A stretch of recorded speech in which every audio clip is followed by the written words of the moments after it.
Hello, this is Paola Guthrie from Creating Purpose with Pao. I welcome you to the Spanglish World Network and Heart Network on Zingo TV channels 250 and 251. Please remember to download Zingo TV on the respective app stores. When you download it, please rate it, leave a comment. The app is totally free. Zingo TV is also available in Google Chromecast, Amazon Fire TV Stick, Roku Sticks, and all smart TVs from 2016 and forward. Today in the house, we have Jennifer McCullough. She is a beautiful soul that after transitioning out of an award-winning leadership career in corporate America, Jennifer found her groove again as a published author and coach, having gone through many of her own personal apocalypses. She has made it her life's work to help other women to connect with their joy so that they can design the life that they deserve. She does this through writing, training, coaching, and speaking. Welcome to the house, Jennifer. Thank you for being here. Thank you for having me. Hey, so she's the author of this beautiful book, Self-Care for Your Apocalypse. So please share with us, what was your inspiration writing this book? Well, I've always wanted to write a book and I never did. And then I was working with a client a few years ago and I said, if you just give yourself 5 minutes of self-care, it'll change your life. And I realized I said that to almost all of my clients. And so then we had a pandemic and I had extra time on my hands and the book sort of just came. I used all the things I've worked with my clients on, and I just thought if I can help more women this way, and men too, men have read it, but it's aimed at women. If you read it, you can tell that you can get more people helped by putting a book out. So I did. That's awesome. It's awesome because it has like you go from 5 minute self-care ideas to a whole weekend of self-care ideas. So it's like, oh wow, it's like a lot of information. And one Mhm. of the beautiful things that you said on your book is self-care is trial and error. Mhm. You don't have to like everything. It's like you're just gonna try and see what you like. You Mhm. might go and get a massage, and you might not like it. So it's all like trying to figure out what works for us. Mhm. Yeah. Yeah. How did you decide on this self care practice? All these practices that you included in your book. Well, I wanted to include how to do it because most when I ask what's your self-care, and I write in the book, I still like when I say self-care, I think this weird thing in my head like self-care because so many of us are conditioned to think it's not available to us. It's too hard. It's another thing we have to add to our calendar. And so what I wanted to write was like not only yeah, do self-care, but here's how to do it. And so I just looked for a variety of things that I know I've done and that my clients have enjoyed, and I made a menu. Because if you don't have that menu, you won't do it. Just like if you want to eat a certain way and you don't prepare the food, you end up going to a restaurant and getting food instead of staying to plan. So I wanted anybody who read it to know they had a pathway that was easy. It needs to be easy. Yeah. Yeah. I mean, you start with 5 minutes, like your five Mhm. minute self care ideas Yeah. for all of us. And then you increase the time all the way to like the weekend. Hmm. So, I mean, it's a beautiful, like I said, it's a menu. It's a menu of self care ideas for all of us. Hmm. That's beautiful. How can you talk about the connection between self care and surviving everyday life? Yes, I can. I'll speak for myself. And if anyone feels, oh, yeah, this is me, then you can hear what I say. I spent a lot of my years just kind of gutting my way through everything. Like, I have to get this. I have so many things to do. I'm getting it done. I'm so strong. I'm independent. I'm powerful, all the things. And I was exhausted all the time, like burnt out, exhausted, using fumes to get anything. And I thought, I wonder if there's a better way to do this. And then self care came into my life as just an idea. And at first, I felt like this is just going to make my life harder because now I have to figure out how to do it. And then I started doing it. And I did start doing it 5 minutes, 10 minutes, 15 minutes at a time. What I learned is by doing that, I had more energy. And by having more energy, I was more efficient at the things that I did. I was more effective. And over time, and not a lot of time, over a couple months, taking the time to do the self-care gave me more time to do other things. So it was like a weird, my brain was like, what? But by energizing myself, by filling my own tank, I can get more done. And I think that's the key that changed everything for me. Filling your own tank. Mm-hmm. Yeah. Yeah. Fueling whatever works for you. Yeah. Yeah. Brings Yeah. the inspiration, right? Like it brings the magic moments or the blissful moments, the blessing moments, Yeah. whenever you practice Yeah. whatever works for you. Mm-hmm. And it helps because in addition to the time that you're doing the self-care, whether it's massaging your hands with lotion or taking a bath or having a girls' weekend, you're enjoying that. But also the time after, like your life is just better because you're in a better mental state and you can take the time to recognize the magic moments and you can do things on purpose that make your life even more enjoyable. It sort of exponentially like blossoms your life by taking care of yourself. Yeah, I get it because it's like I was like you, just checking in the boxes, like, oh, I have to do this, I have to get this done, and you focus on the outcome, which is good, Mm-hmm. right? But I think enjoying the journey Yeah. brings truly the juice. It truly, you appreciate the blessing, you appreciate what you're capable of doing Yeah. as you're working towards that goal or that the outcome, Mm-hmm. instead of just surviving Right. through Right. it. Mm-hmm. So adding this beautiful, and you talk about scheduling, like make sure Yeah. that you schedule it so that you make it happen. Yeah. And I think that we are, especially again, I'm focusing on women because we're usually we're like running the house, we're taking care of the kids, we're doing all the mental load, and we don't think that we can put ourselves on the list. And we also kind of think we do things in a time machine. So we don't schedule things, like we don't schedule laundry or making dinners or doing that stuff. And so we would think maybe Sunday I'll take a walk, it'll be beautiful. Oh, but all the laundry and the dinner, it's not on our calendar, so we didn't think about it. But allowing yourself to be on your own calendar, it it feels like luscious at first. And now it's just like if I'm on my calendar, that's how it works. But at first it's like very like, whoo, this is a very luxurious, that's self-care in itself, putting yourself on your own calendar and making that something that is part of your life and taking care of yourself so that you can take care of other people. There's a reason, as cheesy as this cliche is, there's a reason that we put our mask on first on the airplane. Because if we pass out, we aren't taking care of anybody. Yes. So we got to put ourselves back on our calendar, put our oxygen mask on, so that then we can continue to care for all the things we're caring about. Yeah. Especially if you're, if you wear different hats. Yeah, And if which you're a I don't mom. know anybody who doesn't. Everybody that I know wears all the hats that they can possibly find put on their head, and so one of those needs to be me. Yeah. Mm-hmm. I definitely agree with you because it's like living with intention. It could be just breathing, like, okay, just Yeah, breathe for a minute. And yeah, then you get back to, okay, this is what I'm doing. yeah. I'm enjoying it. I am in the moment, Mm-hmm. make the moment purposefully. Yeah, exactly. Intention. Yeah. Intention. Nobody's going to start a self-care routine without intention. I can say that. You have to be purposeful to start this. Yeah.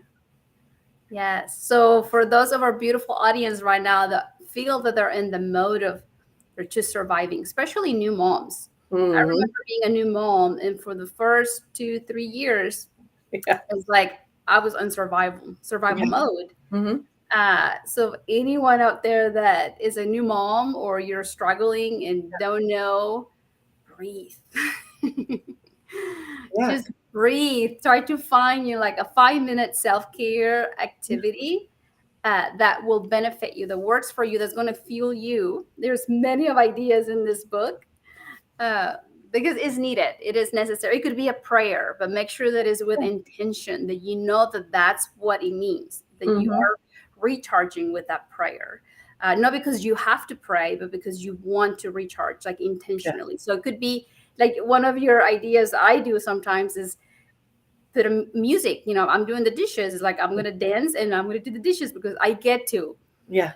And I love that. So it's like I see now doing the dishes. It's like, okay, I'm going to listen to music. So it's like I reprogram myself where I didn't like to do dishes in the past. Now Yeah. it's like, okay, I get to do the dishes, and I put the music on, and it's part of my self care routine. It doesn't happen every day, but whenever it happens, Yeah. it's special.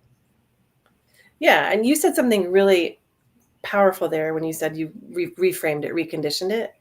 Because if you allow something like doing the dishes to be a meditative situation where you're listening to music and you're in the moment, then it's way more pleasant than if you're mad about it because someone else didn't do the dishes. And like that self-care, treating yourself to a different way of looking at something, a perspective shift is self-care. Anything that makes you feel better is self-care. Yes, and we get to, beautiful ladies, it's like Hmm. we get to experience what it's like to be a woman. We get Yeah. to experience what it's like to raise kids or take care of our nieces and nephews. We get to deal with this emotional brain of us that Yeah. is different than the male brain. But if Mhm. we learn to appreciate it and guide it in ways that is going to help us get more done with joy. Yeah. That Right. is right. With intention. Hmm. Yes. How do you hope your book will help readers in their own journey of self care? The quick answer is I hope it makes their life easier and more joyful. Ease. I want people to find ease. And I also want the readers to feel like they deserve to be taken care of. Because that's one thing that happens. If you start to take care of yourself, you believe you deserve it. And so anything that's not taking care of you or anything that's causing, harm or damage, you won't accept it as well. So it's sort of a pathway to wholeness in my mind. It's a very, very beginning. But when you believe that you deserve your own best treatment, life changes. So that's what I hope. Yay, beautiful. Hmm. Well, how has your personal experience influenced the advice, the strategies you share in this book? I was 1,000% burnt out when I left my corporate career. I was like, is this it? I did it all. I did all the things that I can do, and I'm exhausted. And now I am angry all the time. I am resentful and whatever and all that. So going through that journey, one, it wasn't all like that. I just worked myself to that point by not ever putting myself on my own calendar.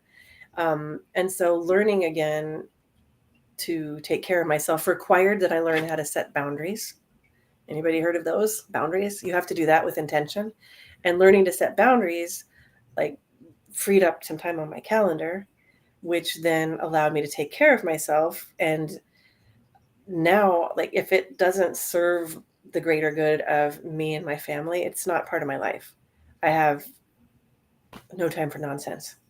If that, like, I won't take it anymore. I won't take anything that's going to burn me out or anything that's going to hurt me or cause me. I just don't. I'm like, no, I take care of myself. I care for myself that much. And it also, my children, like, they just think that's how it is. They're just like, I need a mental health day. And I'm like, it's yours. Have it. And they both know about self-care. So like that's generational change right there. Yes, definitely. And I was gonna say, I'm sorry I stopped you. Go, go. I'll have Okay. I have to add something that I just remember from the book. That I remember that you were telling to one of your children. I was like, you can make your own sandwich. You can make your own lunch. So that, here you are doing two things. You are setting yourself a boundary. Where Hmm. like what I'm doing is very important, right now. Yeah. And then you're teaching her that she's old enough to Yeah. become responsible to make her Yeah. own. I think it was a sandwich. I don't know. No, it wasn't a sandwich. It was a story about when I was before I had any boundaries. Yeah. I got all mad because she wanted a sandwich. And so then when I gathered myself, I was like, oh, you know what? The right answer would be is no, make your own sandwich. Yeah. As you can. Instead, I like rage made a sandwich because I didn't have any boundaries. There's your sandwich. Who raised you? You're so obnoxious. No. So that's, to me, it's like you taught me also a parenting advice as you're teaching us about Cool. self-care. It's like, Mhm. okay, teach them to be responsible, that whenever Yeah. you're busy Yeah. and that they're capable of, and they have everything in the fridge to Yeah. make that peanut butter sandwich or regular sandwich, that it's okay. You're teaching them to be independent. So It is. It's a big shift from us moms having to do everything all the time to being like, look, you're powerful, because they feel powerful and strong when they are able to do those things. yeah. So it works for everybody. Yes. What would you tell someone that struggles, that is a people's pleaser? Oh yeah.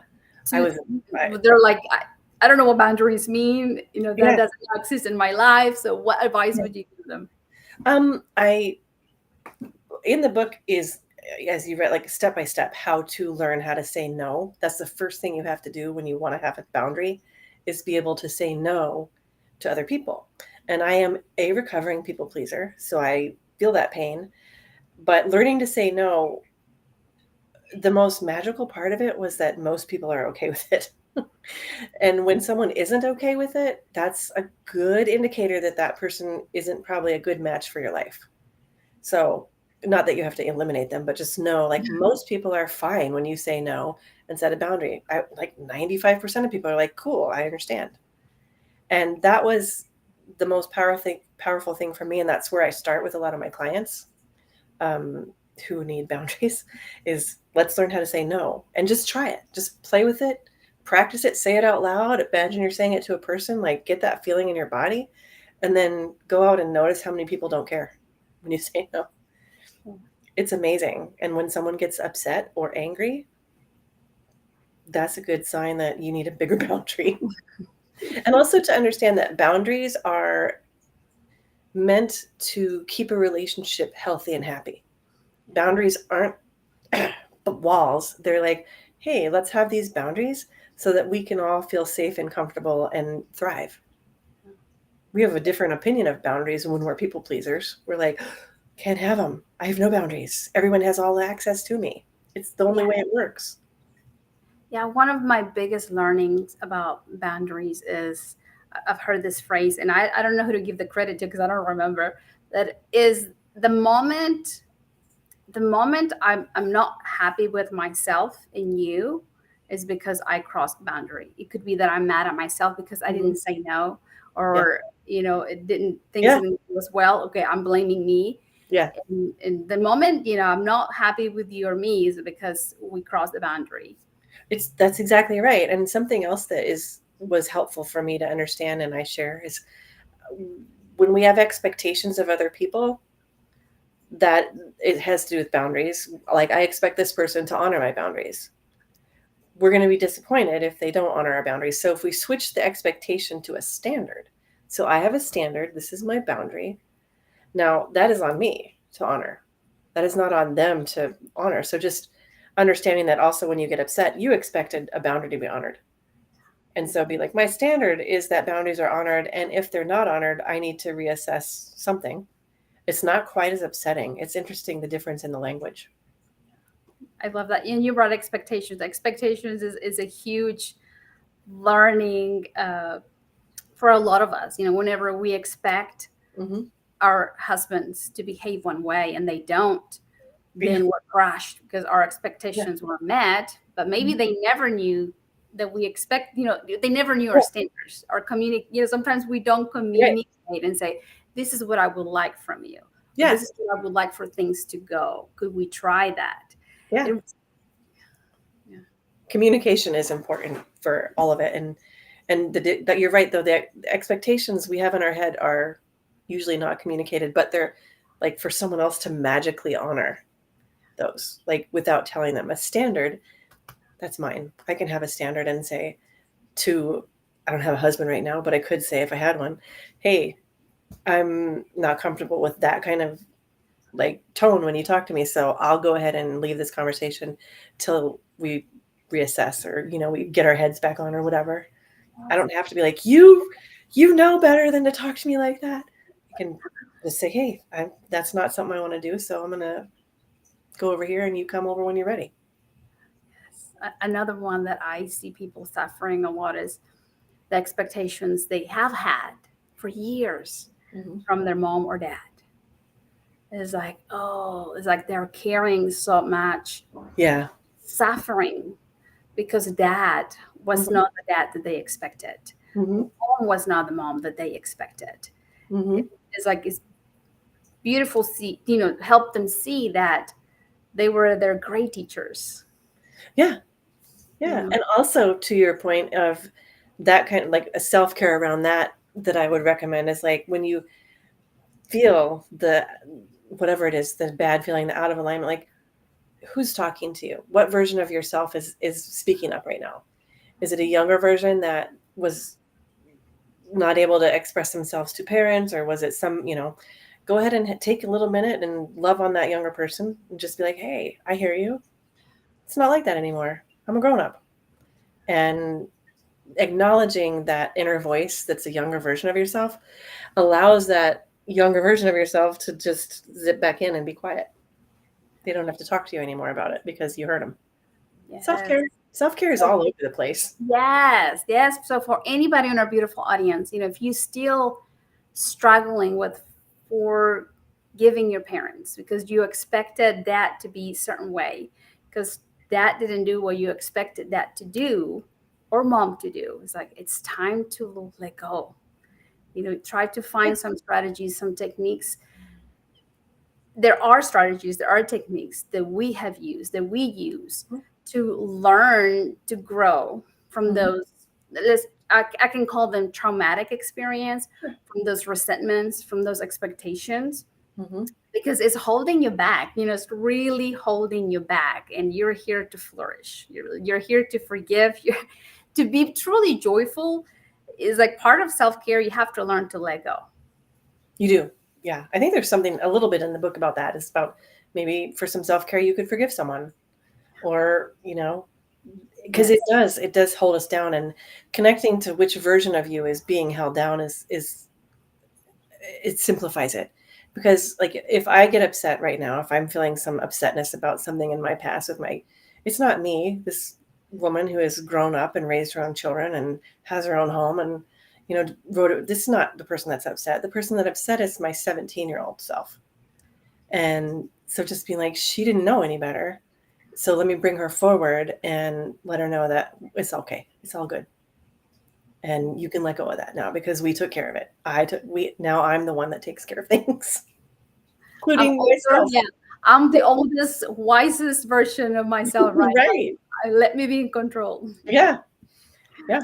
Oh, that's beautiful. And you're highlighting though too, like how much of this stuff that you're talking about, so much is self-care. And like when we originally think of back when I initially thought of self-care, I was like manicure, pedicure, massage, like who has time? And like hair, I don't do that. Like that's not available to me because it's not what I want. I mean, do I like a massage? Sure.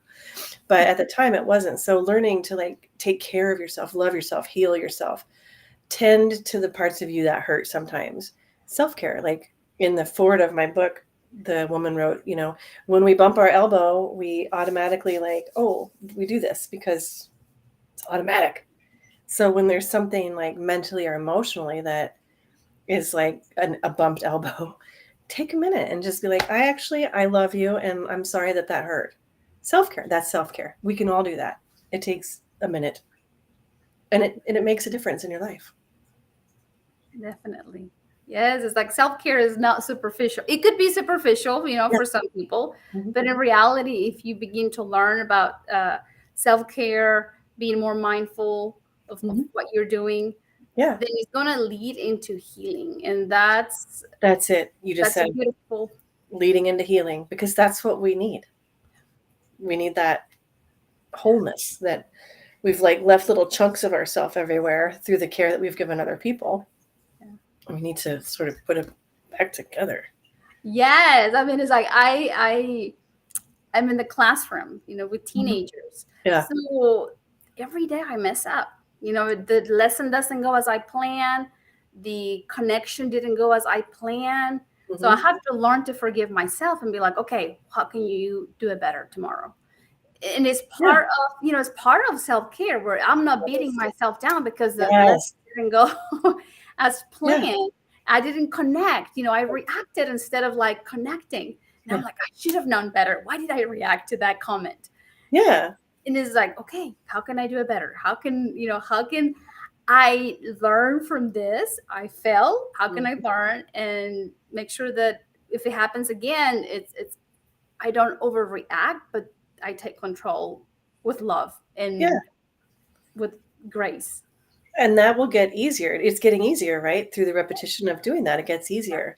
I had a conversation with a friend last night, and I don't know. I was just talking about some of the things I'd done over the last week or so, and she said it's just so much to be a mom. She doesn't have children, and she said, "So how do you do it?" And I was like, "Oh, I don't. I don't. I used to think I could, and I would do all the things, and all this is pre, this is my first round, I guess is what I want to say. And I was just frustrated and angry and beating myself up all the time. And so, but when I said it out loud, I didn't have a feeling about it except that it was honest last night. I was like, I don't. And it's okay because this is how I do it. And so if you care for yourself and love yourself, and it's an ongoing for all of us. Like I'm not like, I am so good at this. I'm still learning too. But when I said that, I was like, oh, look at that. I forgave myself for being wholly imperfect all the time. I'm never nailing it, but I'm finding joy and I'm laughing and I'm connecting. And you said connection and love, and I remember a moment I had in my mothering experience, like before this moment, I wanted to teach them all the things that I wish I had known. And that's a lot of things. Like that's a lot. And I was always like, there's a lesson in everything, and there's all this stuff. And it was at some point during the first lockdown of the pandemic when I was like, that's exhausting, and probably I'm never going to do it. What could be easier? What could be easier? And I thought, love and connection. I'm going to make every interaction with my kids be about love and connection. And do it. I don't nail that either, by the way, but it's my goal. And by doing that, I allowed myself to be a person with them instead of like this. I don't know what I was like their life instructor. I don't know. So taking care of me, and then they're like, oh, this is much more enjoyable with mom being connected. Just like you said, like if you make every road gets to love and connection, you really can't mess up. Yeah. Thank you for sharing because it's like we can aim with Yeah. beautiful intention and there's Mhm. times that the arrow doesn't hit the target and then we're like, okay, it's like welcome to failing, this first time around. But Welcome to that was not my best work. That's what I say. Like that was not my best work. Nope. yeah, and like you said, you laugh, learn Mhm. from it, and okay, let's try again, do it better this time, Mhm. and as many times as it take. We're learning. Each time we fail is a lesson. Mhm. Yeah. Yes. Where can we find you? If there's anybody in our beautiful audience today that wants to learn more about you, what you do, please share. Sure. You can find me in most of the places. Facebook, Instagram. I think I do most of my stuff is there. I have a website. I believe you're going to link to that all for everybody at the end because the website is yourapocalypse.com, and no one knows how to spell that until they look at it. So the link will be later. Yes. Most of my stuff is on social media though. Yeah. Apocalypse. I have to think about it when I spell it, and I wrote the book. Um, so I would say probably Facebook or Instagram would be the best thing. And it's just my name, Jennifer McCullough, and my picture, because there is another one that it has the same exact name, and it's not me. Okay. Where can they find your book? Book is on Amazon. Okay. Yeah. Awesome. And there's And a workbook that goes with it too. You don't have to have the workbook, but if you like to take notes, there's that too. yeah, I noticed that right at the beginning of the book is kind of like, I'm not gonna say hardcore, but it's like you're coaching them. You're coaching us like, okay, this is how we're gonna get started, and you have to learn to say no, and you give exercises. So it's Yep. it's an interactive book, Yeah. uh, hands on, where you have to Mhm. write down, Yeah. and you get to learn a lot of ideas of how to practice self-care because it takes you to the healing path. That's Yeah. my biggest Yeah. message today. It does, and it's interesting because I started with self-care, and then that, like you just said, it took me down a healing path, where since I've written the book, like there's another one in me that can come out that's even more detailed about healing, about doing the shadow work or the trauma work or whatever you want to call it. It's called all different things, but getting to the heart of why we didn't think we were worth it in the beginning. And what's fascinating about all of that is some of the trauma, like a lot of people might say, I don't have any trauma. My life was really good. We inherit trauma. It can passed on from our mother, from our grandmother. So it could have been something, even if your life was wonderful and never a bad thing happened, you already had it. So learning that, and then as I go in further, like helping people who have actually suffered through toxic relationships and abusive relationships and that kind of thing. Like it took me, that's where I went with it after the self-care, because once I took care of myself, I was like, I deserve good things. How do I get those? I don't know, because I have patterns that bring me into negative things. Not anymore, but I did. So it's a pathway worth starting, I believe, really strongly. And I recommend it to all of you because our beautiful brains, sometimes when things don't work out, the Hmm. brain wants an answer. And then it goes to like, oh, I'm not worthy. Yeah. I'm not enough. Oh yeah. I don't matter. I don't matter Yep. as much as they do or as she does. Or so Yeah. your brain will always try to give you an answer. Hmm. Your brain is trying to keep you alive. That's the main job of your brain. Yep. So Doesn't care here's if you're where happy. yeah, so here is where our wisdom has to come into place, where it's like, that's not true. Yeah. You have to override it. And we don't believe it at first. So it's kind of my older daughter would say, BS it till you finesse it. It's like, that's why I start with 5 minutes though, because we can pretend for 5 minutes that we deserve something. Yeah. And when you shared, like, you noticed the impact of that. 5 minutes makes a difference. It makes a difference if you wash your face like gently and carefully and lovingly than if you're like, ah, water, done. Makes a difference. It definitely does. And that's one of the main things my brain picked from your book. So, Hmm. because I do that every day. Yeah. But now it's like I do it with intention. And Yeah. and it's beautiful. It was like, oh, it's like being grateful. Yeah. I'm a person. Yeah. Something I learned too that just recently, to tag on to self-care, is this was through my own therapy session. And she was like, what if you were kind to yourself? And I was like, oh, I wrote the book on that. What? Yeah. And she was like, did you? And I was like, what? Say more about that. And she said, there's like an absence of like being mean to yourself. Yeah. And you do self-care like a pro.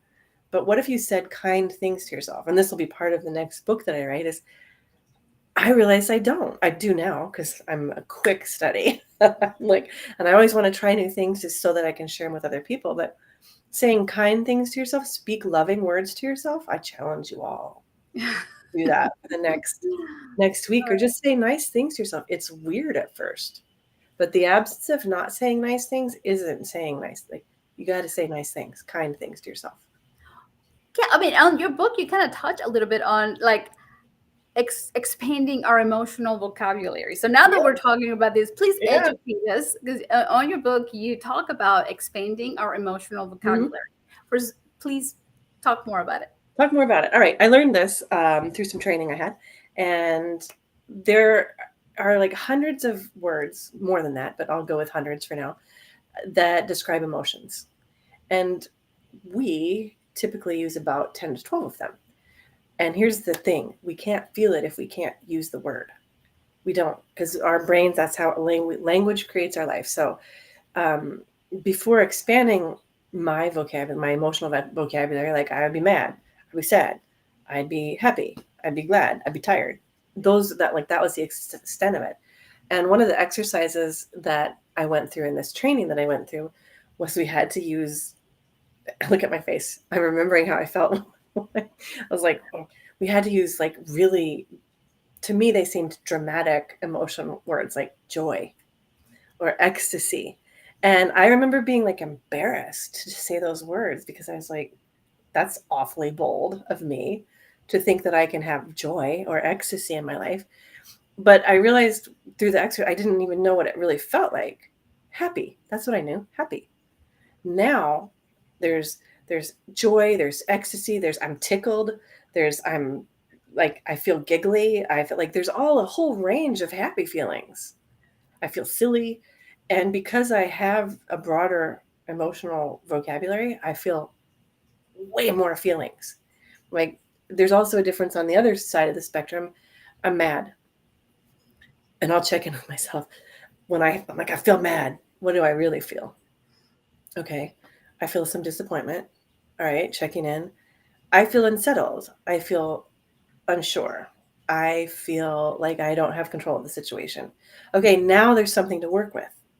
When I'm just mad, what am I going to do? Just be mad till I'm not mad anymore. But when I dig into it, I have some action I can take and some care I can give myself with intention. So you have to be intentional about this.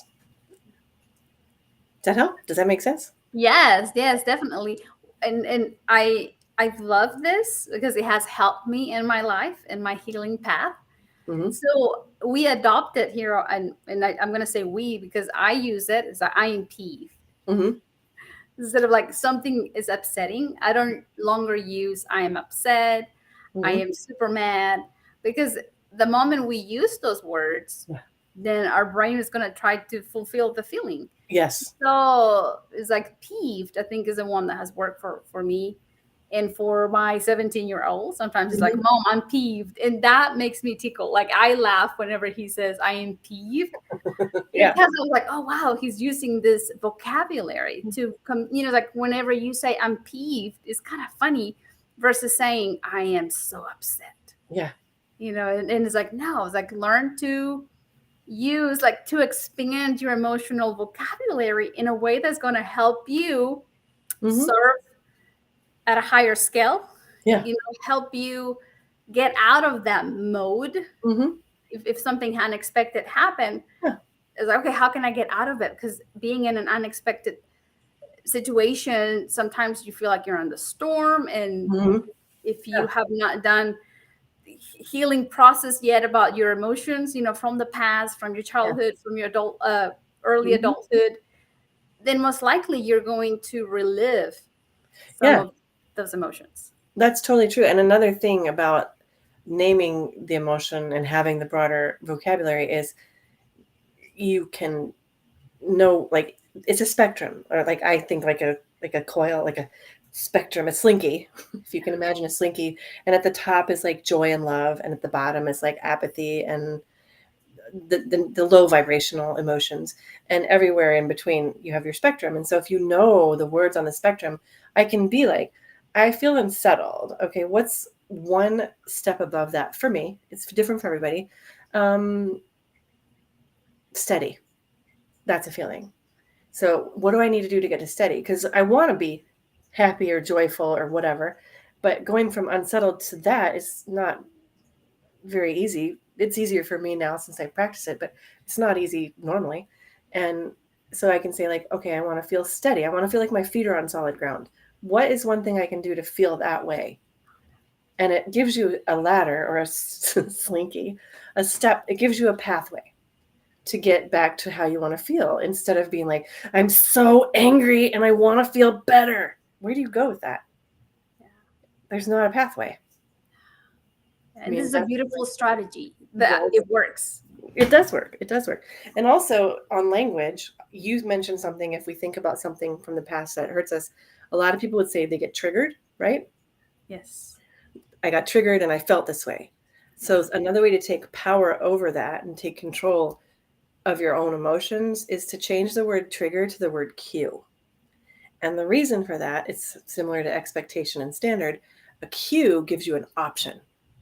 A trigger just shoots the bullet. And Okay. so I got cued. That cued me. And it sounds weird, I know, because we don't Yeah. usually say it. But if someone cues you to do something, you can be like, no, I'm not going to do that. I'm going And to respond instead of react. yeah, I like that. Yeah. Cute. I got cute. And the kids are funny. The new generation, like they were like, oh, she's salty today. That means they're mad. Or she's mad. She's Yeah. salty today. And they say it with Mhm. such a such a sassy and beautiful attitude sometimes, and I'm Mm-hmm. like, it just makes you laugh. So Mm-hmm. yes, or even our young generation are, saying new words. Yeah, Kind of cute and funny at the same time. it is. Yeah, they're tend to be more in touch with this stuff. The younger, because I think as parents, we're like, you need to be in touch with this. Yes. Mhm. uh, what do you think is the most important self-care practice for anyone who's going through a really hard time right now? I think for anyone who's going through a really hard time right now, being able to say no to people, and I say that understanding that it's really hard to do when you're going through a hard time, being being able to say no to other people's priorities so that you can start to say yes to your own. Um, that's one, and also limiting beliefs, like understanding what your beliefs are, what your stories are, because I mean, I've been through the hard times. You've been through the hard times. I've been in abusive relationships. I've been in toxic jobs. I've been, so I don't mean to say I minimize anybody's experience at all, but changing your language and your story around that only serves you. So while you're in it, figure out a way to create a belief that is empowering. Figure out a way to tell your future story instead of your current story. And those sound like therapy. But you know what? Therapy is self-care. So finding a way, like you are the person who writes your story, finding the words for the story that you want, that can be really powerful, and starting to act as if. I'll share, if I can, a little bit more about that because it can feel impossible.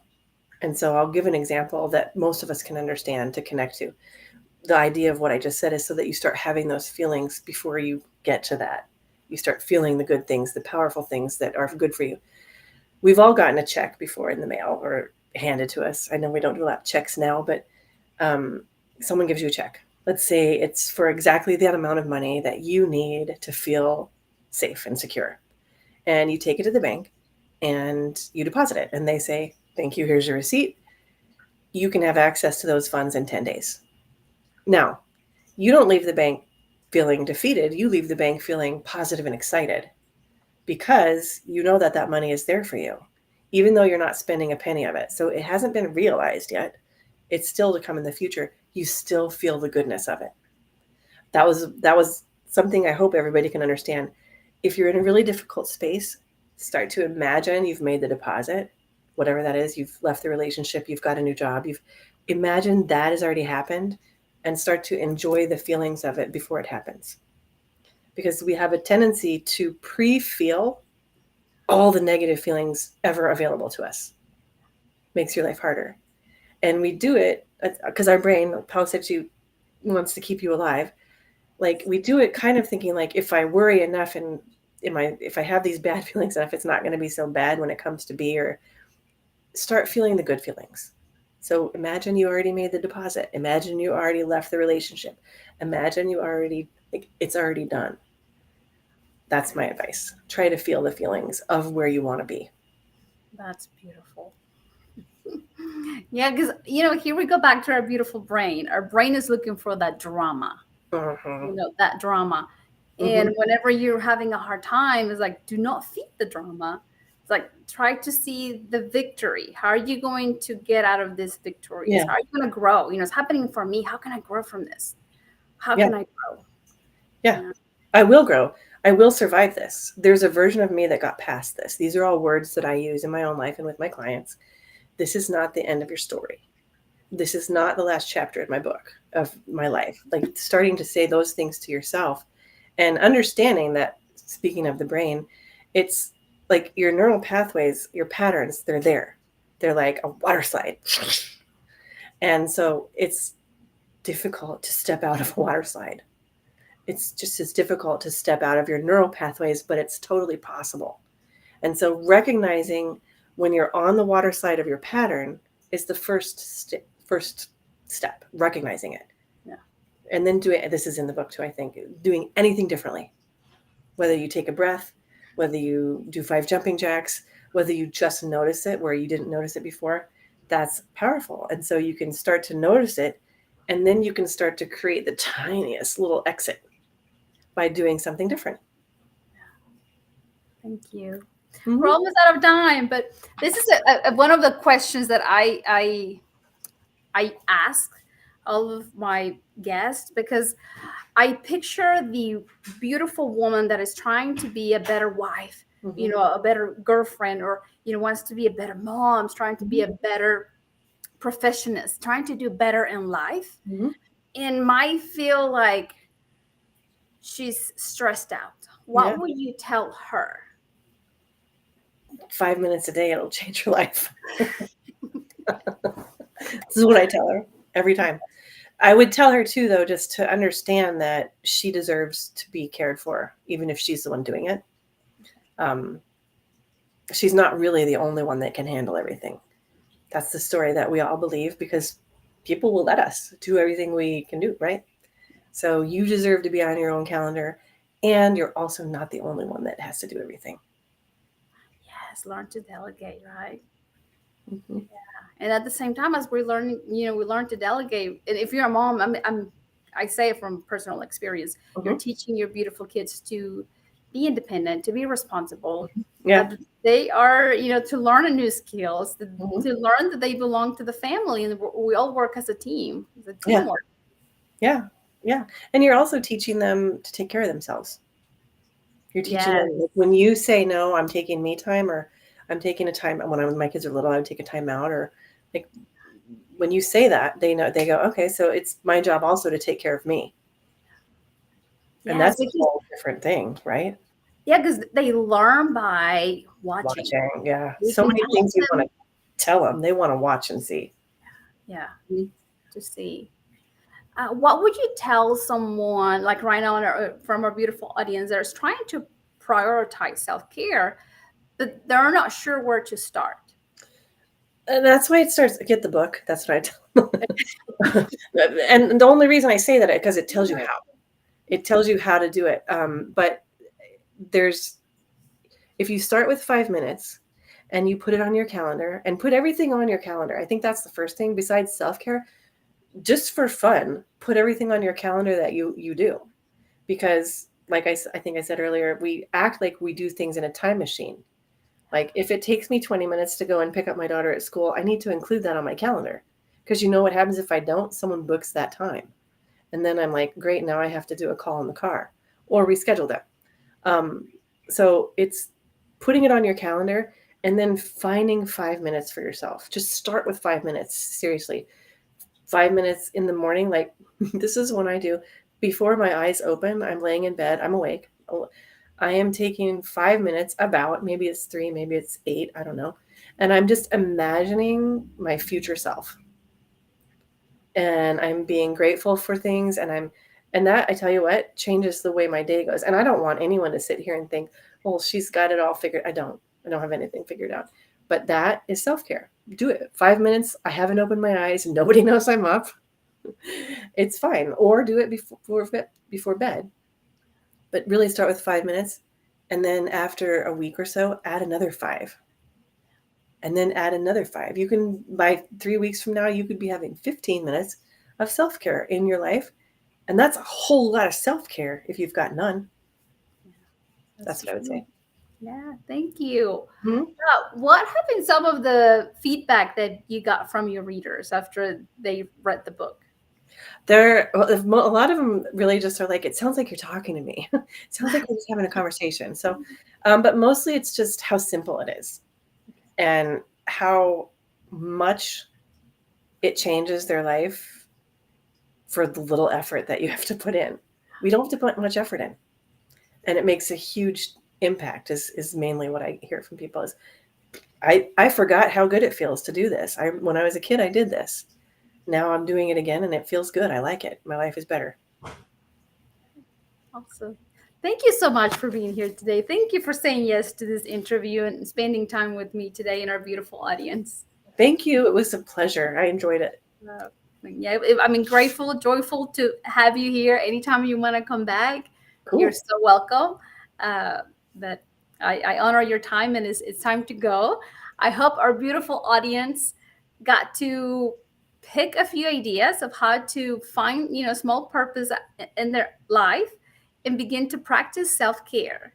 Uh, if you enjoy this conversation, if you think someone can benefit from this conversation, please go to my YouTube channel, Paola Guthrie. You'll watch the replay, and you can share it with anyone you want.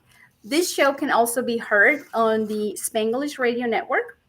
Please check out spanglish.ca for all news and programming. Spanglish World. Watch it, hear it, read it, download it, and live it. Blessings to you all, and thank you for being here. Thank you. Yay!